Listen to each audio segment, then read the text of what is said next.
Hello Sandhya ma'am on the channel. I am so glad कि आप थोड़ा time निकाल के हमारे साथ आ पाए हैं इस कॉन्वर्सेशन के लिए। आज जो हम बात करने वाले हैं वो हम बात करेंगे दो किताबों के बारे में, जो है प्रतीक्षित और जिंदगी फिर भी गुलजार है। और दोनों की ही राइटर संध्या मैम है, आज हमारे साथ में है जो इस चैनल पे। I welcome you with my all my heart कि आप, थैंक यू सो मच, आपने अपना टाइम निकाला। Thank you Kanika, thank you so much. Thank you ma'am. वैसे हमारी जो आज की किताब है वो दोनों ही किताबें कहानी संग्रह है, और इसलिए मेरे लिए बहुत खास है। मुझे कहानियों का बहुत शौक है, तो जो लोग हमारे चैनल को फॉलो कर रहे हैं वो इस बात को बहुत अच्छे से जानते हैं। मैम, इसके पीछे आपने जो दो कहानी संग्रह लिखी हैं उसके पीछे आपकी क्या प्रेरणा रही, मतलब आपको क्या मोटिवेशन है जिसकी वजह से आप इतना अच्छा लिख पा रहे हैं। इसकी जो कहानियां मैंने देखी वो हमारी डे टू डे लाइफ से रिलेटेड है। उसमें बहुत सारे ऐसे छोटी छोटी चीजें हैं जो हमारे साथ होती हैं, और हम उसे देख के कभी हंस लेते हैं, कभी भूल जाते हैं। तो बहुत ही रिलेटेड है कि हमारी लाइफ से दोनों ही बुक्स की कहानियां। क्या आपकी प्रेरणा क्या है उसके पीछे? कनिका, अगर सच कहूँ तो प्रेरणा मेरा परिवार। परिवार का मतलब सिर्फ गुप्ता परिवार नहीं है। परिवार का मतलब है जो मेरे फ्रेंड्स हैं, मेरा सोशल सर्कल है, वो सब रहा है हमेशा। क्योंकि जब भी मैं उनसे मिलती हूँ तो कुछ ना कुछ ऐसे कन्वर्सेशन हमारे सामने आते हैं जहाँ लगता है कि हमें, जैसा कि आप जानते ही हो कि मैं नारायण रेड्डी सत्संग परिवार से बहुत गहरा ताल्लुक है मेरा। जी। तो कहीं ना कहीं जब भी कोई लाइफ में कोई सिचुएशन क्रिएट होती है तो हमेशा उसका पॉजिटिव सोल्यूशन की ओर ध्यान जाता है। और वो पॉजिटिव सोल्यूशन कई बार लोगों को नॉन प्रैक्टिकल लगता है कि कहीं ऐसा भी होता है क्या। पर मैं हमेशा लोगों को पॉजिटिव सोल्यूशन देना चाहती हूँ। और कई बार लोग वो लेने के मूड में नहीं होते और उनको नहीं कहा जा सकता जिस दौर से वो गुजर रहे होते हैं। Right. तो ऐसे में मैंने माध्यम बनाया कहानियों को, कि सिचुएशन उनकी है, सोल्यूशन वो अपना स्ट्रगल कर रहे हैं। और अगर मैं पॉसिबल होता है तो मैं उनको सोल्यूशन देती हूँ, नहीं तो मैं उनको कहानियों का आकार दे देती हूँ। और कहानियों का आकार देकर लोगों के सामने, अपने पाठकों के सामने, अपने समाज के सामने रखती हूँ। और जब वो पढ़ते हैं तो उनको सोल्यूशन मिलता है। और कई बार मेरे पास लोगों के फ़ोन कॉल्स आते हैं कि मैं इस दौर से निकल रही थी और इस कहानी को पढ़ के मुझे सोल्यूशन मिला। तो मुझे बहुत अच्छा लगता है। तो बस प्रेरणा के स्रोत तो मेरी फैमिली और मेरा परिवार, मेरा मित्रगण और मेरा सारा सोशल सर्कल है, जहाँ से मुझे परिस्थितियाँ मिलती हैं और उनका मैं पॉजिटिव सोल्यूशन ढूंढने में लग जाती हूँ। बिल्कुल। तो ऐसे बहुत सारी चीजें होती है हमारे आसपास जो हमें ये लगता है कि हाँ, हम इनसे इंस्पायर हुए हैं।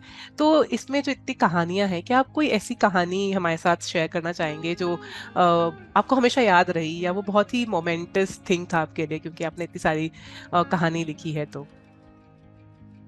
जैसा कि मैं कहूँगी कि जब मैं पढ़ती थी, कॉलेज में थी, तो मुझे जो लोग बच्चों को अडॉप्ट करते थे वो बहुत अच्छे लगा करते थे। मुझे लगता था कि वो कितना बड़ा काम करते हैं, एक ऐसे बच्चे को अडॉप्ट करना कि जिसके जीवन में माता पिता नहीं हो, उनके जीवन में माता पिता के रूप में आना। तो वो चीज़ मुझे बहुत प्रेरणा देती थी। तो मैंने अपनी कहानी अडॉप्शन पे लिखी है। एक कहानी, जब भी लॉकडाउन का पीरियड चल रहा था, तो एक डॉक्टर का ये आया था कि वो डॉक्टर दिन रात उसने मेहनत की सिर्फ इस बात के लिए कि वो अपने हॉस्पिटल के हर एक मरीज को ठीक कर सके। उसने, और वो किस तरह से एक एंजल बन के उनके जीवन में आई। और अल्टीमेटली उसको कोविड हो जाता है। और कोविड के दौरान, जब वो कोविड और उसके ऊपर बहुत सारा डॉक्टर्स काम कर रहे होते हैं, और एक सिचुएशन ऐसी भी आती है जब डॉक्टर्स बोल देते हैं कि we can not say anything, कुछ भी हो सकता है। उस वक्त जब लोगों को पता चलता है, उन पेशेंट को पता चलता है जिनके लिए उसने सेवाएं की थी, तो वो उसके लिए बहुत प्रार्थनाएं और उपवास, व्रत, सारी चीज़ें करते हैं। और अल्टीमेटली वो उन सब कोविड की जंग जीत कर आ जाती है। और जब वो घर अपने जा रही होती है, तो पूरे अमेरिका में जो उसके हॉस्पिटल से लेकर उसके घर तक का जो पूरा रास्ता था, वो पूरा रास्ता थैंक यू लेटर्स, लोगों की भीड़, जबकि वहाँ रिस्ट्रिक्शन थे, स्टिल भी लोग अपने घरों के बाहर खड़े होकर उसका वेलकम कर रहे थे, उसका स्वागत कर रहे थे। तो एक ऐसी स्टोरी एंजल, जो कि एकदम जी। मेरी जितनी भी स्टोरी है, मोस्टली सारी स्टोरीज दिनचर्या के, जो जी। लोग सामान्य जीवन में हम परिस्थितियां देखते हैं उनसे ही रिलेटेड है। पर ये स्टोरी मेरे दिल के बहुत नज़दीक है, क्योंकि किसी जमाने में मैं भी डॉक्टर बनना चाहती थी और लोगों की सेवा करना चाहती थी। वो संभव नहीं हुआ, तो मैं कहीं उस एंजल के रूप में मैंने अपने आप को देखा। और मैं बहुत बहुत नतमस्तक हूँ उस एंजल डॉक्टर के आगे जिसने इतना कुछ किया। और जब वो वापस आई तो लोगों ने किस तरह से उसका स्वागत किया, तो वो इस कहानी में मैंने दर्शाने की कोशिश की है, और जो लोगों को बहुत पसंद आई। बहुत पसंद आई मुझे भी। मेरी भी ये ऑलमोस्ट फेवरेट्स में से है एक, क्योंकि मेरे पास बहुत सारी ऐसी कहानियां हैं जो मैंने मेरी फेवरेट्स के जैसे मार्क करके रखी हुई है इन बुक्स में। बट उनमें से हम्म। एक ये भी है, आई रिमेम्बर, जिसमें आपने उनके फैमिली को भी दिखाया है, उनके हस्बैंड को, हाँ। उनकी बेटी को, छोटी बेटी को भी दिखाया है। तो उसमें से बहुत कुछ कहानियां तो ऐसी है जिसको पढ़ने के बाद में बुक एक बार रखनी पड़ती है, कि पर हम सोचें कि उसमें क्या हुआ और फिर आगे की कहानी हम पढ़ेंगे। हाँ, इसमें ये वाली कहानी वाकई में बहुत ही खूबसूरत है। और कुछ ऐसी कहानियां भी है जिसमें हम फैमिली रिलेशंस, या आपके पेरेंट्स हैं या आपके बच्चे हैं, उन सब के साथ में जो आपने हाँ। तालमेल बिठाया, वो बहुत ही अच्छा लगा मुझे। ये बहुत, तभी मुझे लगा कि ये जो कहानियां हैं वो बहुत दिल को छूती है और हमारी रोजमर्रा की जिंदगी में से है, तो ऐसा लगता है हम कहीं ना कहीं कनेक्टेड हैं इनके साथ। उसी तरह परीक्षित में एक चीज जो मुझे बहुत पसंद आई वो ये था कि जी। हर कहानी के पहले एक कविता है और साथ जी। में कुछ फोटोज भी दी गई है, जैसे इस तरह से कुछ हाँ। डायग्राम्स बनाए हुए हैं, कुछ करेक्ट फोटोज करेक्ट। बनाई हुई है, और जो हाँ। पोएम्स इसमें हैं वो स्टोरी से लिंक्ड है। तो इसके पीछे करेक्ट। क्या आइडिया था, या इसमें किन लोगों ने ये बनाया है, कुछ उनके बारे में कुछ बताना चाहेंगे आप? हाँ, मैं बताना चाहूँगी कि जब ये कोविड का पीरियड चल रहा था तो हमारी सृजन करके हमने एक पॉडकास्ट स्टार्ट किया था, अपना एक चैनल स्टार्ट किया था। तो उसमें हमारी एक टीम थी, और उस टीम के साथ उस टीम में ज़्यादातर यंग बच्चे थे, और जिनके मन के भाव बहुत अच्छे थे। लेकिन क्योंकि उनको संकोच रहता था कि आजकल हिंदी साहित्य लोग बहुत पढ़ते नहीं हैं, तो पता नहीं कितना पढ़ा जाएगा, कितना समझा जाएगा। और उनको ये प्रतीक्षित जब पुस्तक दी और उनके हाथ में गई, तो उनको बहुत अच्छी लगी। तो अचानक से एक दिन ऐसे बात करते-करते मुझे लगा कि साहित्य की बहुत सारी विधाएँ हैं। तो उसमें कहानी अपनी एक विधा है, कविता अपनी एक विधा है, पर मैं एक कॉम्बिनेशन ढूँढना चाहती थी, जहाँ पर कविता और कहानी को एक साथ मर्ज किया जाए। तो मैं इन बच्चों के साथ बात कर रही थी और उन बच्चों को मैंने कहा, तो वो एकदम सहर्ष तैयार हो गए कि ये तो बहुत ब्रिलियंट आइडिया है, हमें भी कुछ करने को मौका मिलेगा। तो उन्होंने अपने हाथ में प्रतीक्षित पुस्तक ली, और हर किसी ने अपनी 2-2 3-3 कहानियाँ चुनी, जो उनके दिल के नज़दीक थी, और उस कहानियों पर उन्होंने चिंतन-मनन किया, और उसके बाद ये खूबसूरत कविताएँ निखर कर आईं। तो ये पूरे का पूरा मेरा टीम सृजन को इसका श्रेय जाता है, कि आइडिया ज़रूर मेरे दिमाग में कहीं पनपा था कि एक ही पुस्तक हो जिसमें कहानी भी हो, इलस्ट्रेशन भी हो और कविता भी हो। तो बिकॉज़ ऑफ माय टीम ये संभव हो पाया। और रौनक बंका, डॉक्टर प्रियंका कलंत्री, रिया त्रिवेदी, मानस और तरुण, ये सब मेरे साथी भी हैं, मेरे बच्चे भी हैं, और मेरी टीम के मेंबर भी हैं, जिनके कारण से एक ये नई विधा डेवलप हो सकी। और जी। बहुत ही खूबसूरत तरीके से उन्होंने ये अपनी कविताओं को प्रस्तुत किया है। राइट। तो हम लोगों ने इसको जो हम प्रतीक्षा का 3rd संस्करण लेकर आए, उसमें हमने इसको प्रकाशित किया। जी, बहुत ही अच्छा लगा मुझे जिस तरह से आपकी जो पोएम्स हैं वो बिल्कुल लिंक करती है कहानी के साथ में। प्लस वो जो फोटोग्राफ्स इसमें लगाई हुई है, जो इलस्ट्रेशंस लगाए गए हैं, वो इसमें एकदम चार चांद लगा रही है। तो वो चीज़ बहुत ही अच्छी तरीके से इसमें निखर के आई, और एक यूनिक फीचर है जो अभी तक नहीं देखा गया है। तो इसलिए मुझे बहुत अच्छा लगा था जब ये चीज़ इसमें आई। उसके अलावा जैसे हम कहते हैं कि जो लिखता है वो पढ़ता भी है, ये बहुत ही कॉमन थिंग है जी। जो बहुत ही जानी पहचानी है। और आपके पीछे जो बुक कलेक्शन है उसको देख के मुझे लग भी रहा है कि आपको पढ़ने का बहुत शौक है। जी। कैसी किताबें पढ़ना पसंद करते हैं आप? कहानियों में ज्यादा रुचि रखते हैं, कविताओं में ज्यादा रुचि रखते हैं? जैसे कि आपने मुझे मेरा देखा होगा, तो देखकर ही समझ में आता है कि मुझे कहानियाँ पढ़ने का बहुत शौक है। मुझे स्पेशली शिवानी, प्रेमचंद, ये और शरत चंद्र, ये बहुत ज़्यादा प्रभावित करते हैं, और कहीं न कहीं मेरे लेखन में आपको उनकी झलक भी दिखाई देती होगी। जी। और इसके साथ ही मेरे पापा खुद भी बहुत अच्छा लिखा करते थे, ओके। तो मतलब लिखा करते हैं, अभी भी लिखते हैं वो। तो कहीं न कहीं मैं उनसे भी बहुत ज़्यादा इंस्पायर हुई हूँ, और मुझे लगता है कि भारी भरकम आर्टिकल या भारी भरकम लेख और कविता को समझ पाना थोड़ा मुश्किल होता है, लेकिन साधारण भाषा में लिखी गई कहानियाँ आपके मन के करीब पहुँचती हैं, ये मेरा मानना है। राइट। तो बस उसी चीज़ से प्रेरित होकर मैं पढ़ती हूँ इस तरह की कहानियाँ। और सबसे ज़्यादा जो मुझे प्रेरणा हिंदी में लिखने के लिए प्रेरित हुई वो इस बात के लिए, क्योंकि आजकल एक नॉर्मल सा ये हो गया है कि लोग हिंदी पढ़ना नहीं चाहते, पर मैं चाहती हूँ कि हिंदी लोग पढ़ें। तो इसके लिए ही मैंने हिंदी में थोड़ा लिखना शुरू किया। और लिखते लिखते फिर कुछ कुछ फ्रेंड्स मिले, कुछ कुछ शुभचिंतक मिले जिन्होंने मुझे प्रेरणा दी। और अगर सही मायने में कहूँ तो नारायण रे की सत्संग परिवार की संस्थापिका राज दीदी ने मुझ पर बहुत ज़्यादा विश्वास किया और मुझे लिखने के लिए प्रेरित किया, और आपके सामने फिर ये दोनों पुस्तकें आ गई। जी बिल्कुल। एक्चुअली यही चीज़ है कि हिंदी थोड़ा कम हो रहा है, ऐसा हमें लगता है, मुझे भी एक्चुअली काफ़ी बार लगा, बट इन दिनों मैं काफ़ी सारे से लेखकों से भी मिली, और प्लस कुछ ऐसी बुक्स भी मुझे मिली जो बहुत अच्छी है। मुझे भी मुंशी जी की किताबें बहुत प्रभावित करती है और मैं बहुत ही स्पेसिफिकली उनकी बुक्स पढ़ती हूँ। और हिंदी कहानियाँ स्पेसिफिकली, पोएम्स में थोड़ा सा मेरा हाथ तंग है, बट हाँ, जो कहानियाँ हैं मुझे बहुत ज़्यादा पसंद आती है, तो मैं उनमें बहुत प्रेफ़रेंस रखता है मेरा।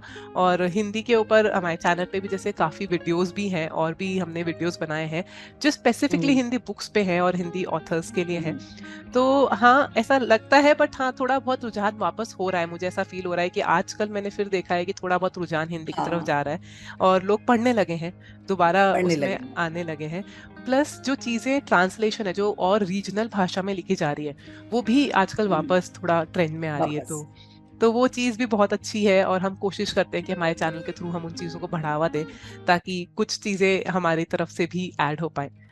उसके अलावा जैसे ऐसा बहुत बार होता है जब हम लिखने जा रहे हैं, तो कुछ दिन तो हम बहुत अच्छा लिख पाते हैं, फिर उसके बाद एक ब्लॉक सा हो जाता है कि नहीं, अब लिखने का बिल्कुल मन नहीं हो रहा है, या किस तरह से हम उसे लेके जाएँ।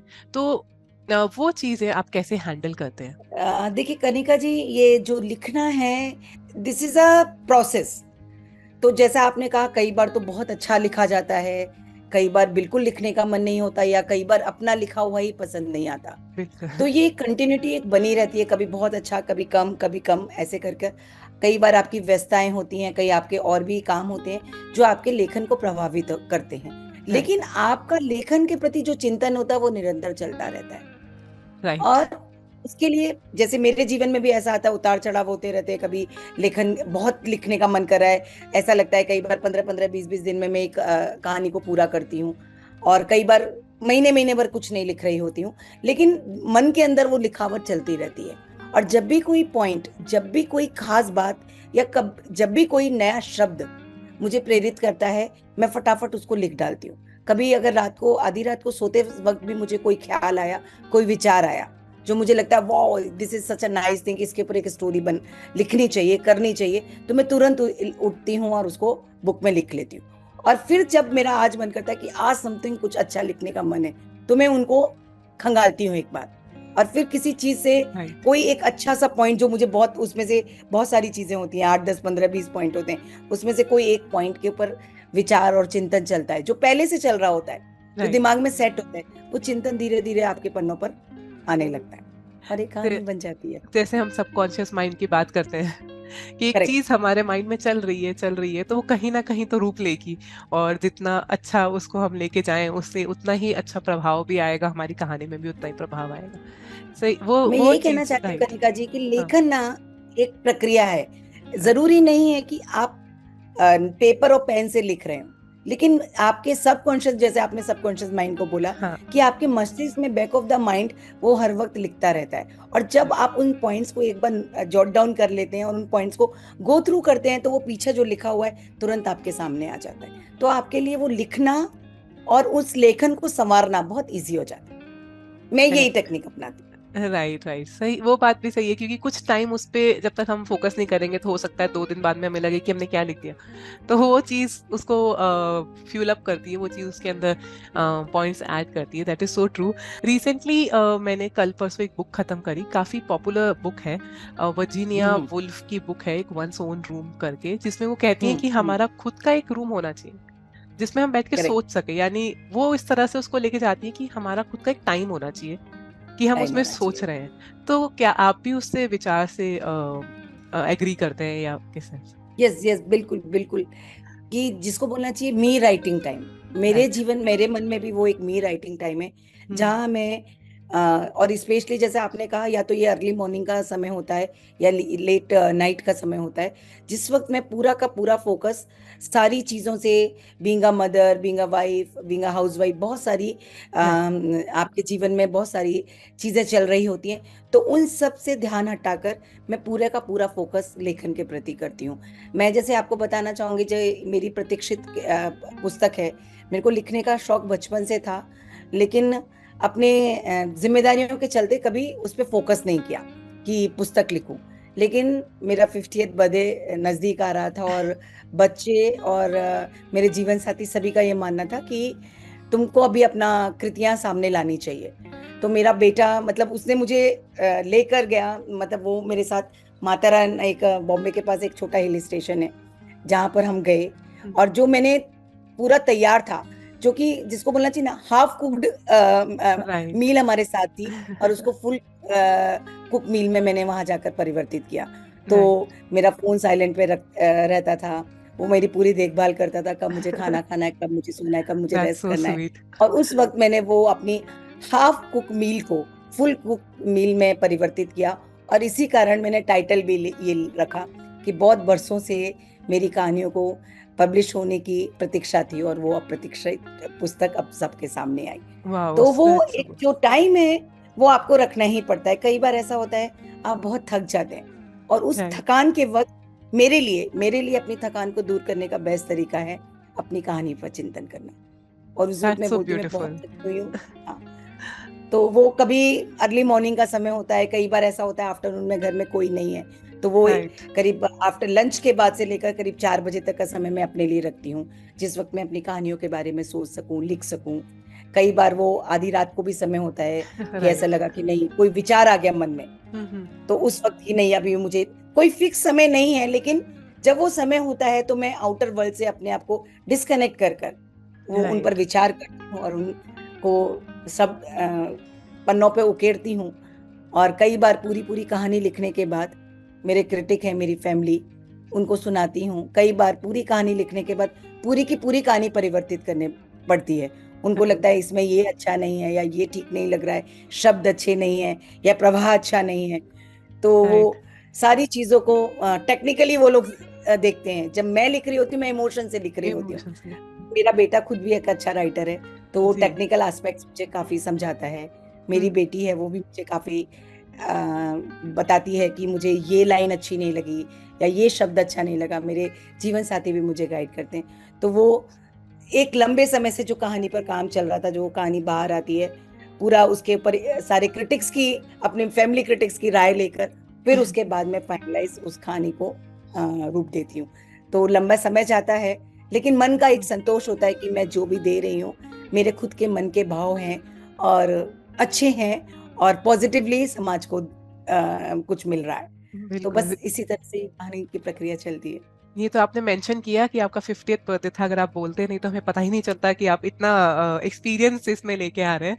तो दैट इज सो ब्यूटीफुल कि इतना अच्छा गिफ्ट आप दे रहे हैं आपकी फैमिली की तरफ से, और हमारे समाज को मिल रहा है। That is really really beautiful. So yeah जैसे अभी हमने बात करी कि आपने प्रतीक्षित के टाइटल के बारे में बताया, तो वैसे ही दूसरी वाली जो बुक है आपकी, ये जिंदगी फिर भी गुलजार है, इसके बारे में भी आप कुछ बताना चाहें? इसमें जो स्टोरीज है या इसके टाइटल के बारे में। जो ये कोविड का पीरियड चल रहा था, ये जो मेरी बुक है जिंदगी फिर भी गुलजार है, कि पूरे के पूरे कोविड कोविड पीरियड के ऊपर आधारित है। जब ये कोविड पीरियड चल रहा था, बहुत सारे इमोशंस, बहुत सारी फीलिंग्स सामने आते थे, और उन फीलिंग्स के बाद बहुत सारी चीजें आप सुनते थे, बहुत सारी चीजें आप पढ़ते थे, तो अंदर तक वो आपको ना पिंच करती थी। राइट। और ऐसा लगता था कि अगर ये सब चल रहा है, तो क्या फिर हम वापस वैसी जिंदगी जी पाएंगे? और जैसा कि मैंने आपको कहा कि वी बिलीव इन पॉजिटिविटी, तो कहीं ना कहीं लगता था ठीक है ना, ये है तो क्या हुआ, लेकिन जिंदगी फिर भी गुलजार रहेगी ही रहेगी। तो राइट। उसी पॉइंट ऑफ व्यू से मैंने पूरे कोविड पीरियड को देखा, उस पूरे। और कोई भी हाउस हेल्प नहीं है, सब कुछ खुद मैनेज करना है, लेकिन फिर भी अपना 100% देकर ये खुद को प्रूव करना कि we can manage everything very nicely. और मेरा लेखन कार्य कहीं भी बिकॉज ऑफ दिस रुकना नहीं चाहिए। ये मेरा खुद के साथ चैलेंज था। राइट। क्योंकि लोगों को ऐसा लगता था कि घर में फैमिली मेंबर्स है, सारे लोग हैं, हेल्पर्स नहीं है, तो सब कुछ खुद मैनेज करना है, तो बहुत सारी चीजें छूट रही हैं। पर मैंने खुद से वादा किया कि नहीं, मैं कुछ भी चीज नहीं छोड़ूंगी। और आप राइट। बिलीव करेंगे कि उस दौरान ये अंदर का जो मोटिवेशन था, इसने मुझे बहुत सारी चीजें मैंने वैसी की जो कभी भी नहीं की थी। तो मैंने वो टारगेट रखा था कि हर एक वीक में एक अच्छे कॉन्सेप्ट पे काम करूंगी, और मैंने वो राइट। एक एक अच्छे कॉन्सेप्ट पे काम किया और उसको कहानियों का स्वरूप दिया, लिख कर रखा। फिर फाइनल वो जिस तरह से आगे आगे बढ़ते गए, तो आफ्टर कोविड, मतलब बल्कि मैं कहूँगी not after Covid, during the period of Covid हमने इस बुक को लॉन्च किया। राइट। एक्चुअली कोविड में वाकई में बहुत सिचुएशंस भी ऐसी हो गई थी, नेगेटिविटी भी थी, और उसमें हाँ, खुद को मैनेज करके चल रहे थे हम सबके लिए, बहुत ही स्ट्रगल था। तो सच कहूँ ना कनिका, मन के अंदर एक ऐसा विचार रहता रहा हमेशा ड्यूरिंग द कोविड पीरियड कि जो चल रहा है पता नहीं कब तक खत्म होगा और राइट। कब तक हम इससे बच के रह सकेंगे। राइट। तो मैं, मेरे मन के अंदर हमेशा से रहा है और हमेशा आज भी यही चाहती हूँ, आज भी उस परमपिता से यही प्रार्थना करती हूँ कि जब भी मैं इस दुनिया से जाऊं और तो हमेशा लगे कि अपने अंतिम समय को भी सार्थकता प्रदान की। तो वो जो भाव था अंदर से, तो उसने मुझे बहुत अधिक मोटिवेट किया कि मैं लोगों के संवेग को, लोगों के भावों को, एटलीस्ट कुछ नहीं तो कहानियों के, मैं और कुछ जानती नहीं हूँ, मुझे सिर्फ कहानियां लिखना आता है, तो कहानियों के माध्यम से लोगों को पहुंचा सकूं कि अगर ईश्वर ना करे मेरे को कुछ ऐसे माहौल से निकलना पड़े, तो एटलीस्ट मुझे ये सेटिस्फेक्शन रहे कि मैं अपने समाज को कुछ दे सकी और जो लक्ष्य था मेरे जीवन का मैं उसको पूरा कर सकी। तो एक भाव कहीं ना कहीं मन के अंदर था जिसने मुझे बहुत अधिक मोटिवेट किया। तो आई थिंक यहाँ ये चीज जो है, जिंदगी फिर भी गुलजार है, जरूर पढ़नी चाहिए, बिकॉज इसमें 2-3 कहानी है जो मैं स्पेसिफिक मेंशन करना चाहती हूँ। जैसे एक हम्म, तो इसमें है मिसेस राय चौधरी, और ये हम्म, पहली ही कहानी है। बहुत ही पहली कहानी। खूबसूरत लगी मुझे ये वाली कहानी। और एक है आखिरी वादा। ये 2-3 राइट। कहानी तो ऐसी है जो मुझे ऐसा लगा कि ये तो जरूर पढ़नी चाहिए। अगर आप पूरी बुक नहीं भी पढ़ रहे तो भी आप ये 2-3 कहानियां तो जरूर पढ़ें। और इस तरह से लिखी हुई है, ये मुझे मेरी पर्सनल फेवरेट्स में आती है। सो इसके लिए तो स्पेशल थैंक यू कि बहुत ही ब्यूटीफुल कहानी आपने दी है। तो इस ये दोनों ही किताबें मैं कनिका, वापस मैं से आपको मेंशन यहाँ कर रही पे हूँ। बताना चाहूंगी कि कोविड के दौरान मैं काउंसलिंग, जो मेरा एज ए प्रोफेशन मैं काउंसलर भी हूँ। सो वो जो काउंसलिंग के दौरान बहुत सारे लोग मेरे सामने आते थे, जो ऑनलाइन काउंसलिंग चलती थी, उस ऑनलाइन काउंसलिंग में लोग बहुत सारे अपनी समस्याएं सामने रखते थे और उनको वो काउंसलिंग करना, 1-to-1 काउंसलिंग, क्योंकि पर्सनली पॉसिबल नहीं था तो वो सब कुछ ऑनलाइन चलता था। तो उनको जब हम चीजें वो सोल्यूशन देते थे तो उनके पास हमेशा एक क्वेश्चन आता था, क्या ये पॉसिबल है और क्या इससे भी बेस्ट सोल्यूशन है क्या इस चीज का। तो वो जो क्या इस चीज का बेस्ट सोल्यूशन है, उस चीज ने मुझे बहुत अधिक मोटिवेट किया फॉर इस बुक के लिए कि कुछ भी हो जाए जीवन में, जो भी चल रहा है हम दृढ़ता से उसका सामना करेंगे और अपनी जिंदगी को गुलजार रखेंगे। इसीलिए इस पुस्तक का नाम भी मैंने जिंदगी फिर भी गुलजार रखा। कुछ लोगों ने कहा कि कुछ फिल्मी सा लगा ये नाम, पर पता नहीं क्यों समहाउ मैं इसी टाइटल से रिजोनेट कर पाई खुद को, अपनी कहानियों को। और वो काउंसलिंग के दौरान जो फेज था, उस फेज ने मुझे बहुत बहुत बहुत ज्यादा प्रेरणा दी और बहुत सारा लेखन सामग्री दी, राइट। और राइट। ये पुस्तक सामने आ पाई। बहुत नहीं, मुझे तो एक्चुअली ये टाइटल बहुत अच्छा लगा। कुछ रिलेटेबल भी है, और कुछ हो सकता है कि क्योंकि पढ़ते हैं इसी फील्ड में पढ़ते हैं, तो ये बहुत ही खूबसूरत टाइटल लगा मुझे। तो टाइटल से भी पिक करने का मन किया इस बुक को कि काफी प्यारा सा टाइटल है, काफी अच्छी लगी मुझे ये किताब। सो या थैंक यू। सो वापस से मैं बता रही हूँ जो हमें सुन रहे हैं, हम आज 2 किताबों के बारे में बात कर रहे हैं, प्रतीक्षित और जिंदगी फिर भी गुलजार है। इन 2 के बारे में हमने आज बात करी है। खूब सारी कहानियां हैं इसमें, जिन्हें कहानियां पढ़ने का शौक है, जो हमारे चैनल को फॉलो कर रहे हैं, कहानियां सुन रहे हैं, उनके लिए, आपके लिए बहुत ही अच्छा कलेक्शन है। आप इसे जरूर पढ़ें, और आपको जो भी क्वेश्चंस है आप मैम से यहाँ कनेक्ट कर सकते हैं। मैम, एक लास्ट मैसेज अगर जो हमारे व्यूअर्स हैं उनके लिए अगर आप कुछ कहना चाहते हैं, कुछ लेखक हमें देख रहे हैं या जो पाठक हमें सुन रहे हैं, उनके लिए अगर आप कुछ लास्ट मैसेज। मैं लेखकों के लिए एक बात स्पेशल कहना चाहूंगी कि जब हम लिखते हैं तो हमारा सारा का सारा ध्यान हमारी भाषा पर चला जाता है, और हम ऐसा लिखना चाहते हैं कि हम बहुत साहित्यिक भाषा लिखें ताकि लोग हमें बौद्धिक समझें।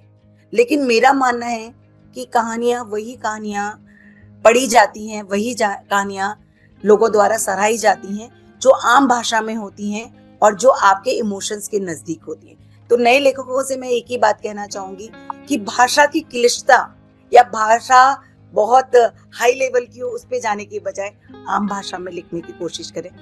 और शायद हिंदी साहित्य को लोग कम पढ़ रहे हैं, उसका रीजन ही है कि जो बड़े साहित्यकार हैं वो क्लिष्ट भाषा में और प्योर साहित्यिक भाषा में लिखते हैं जो कि आम जनता को समझ कम आती है।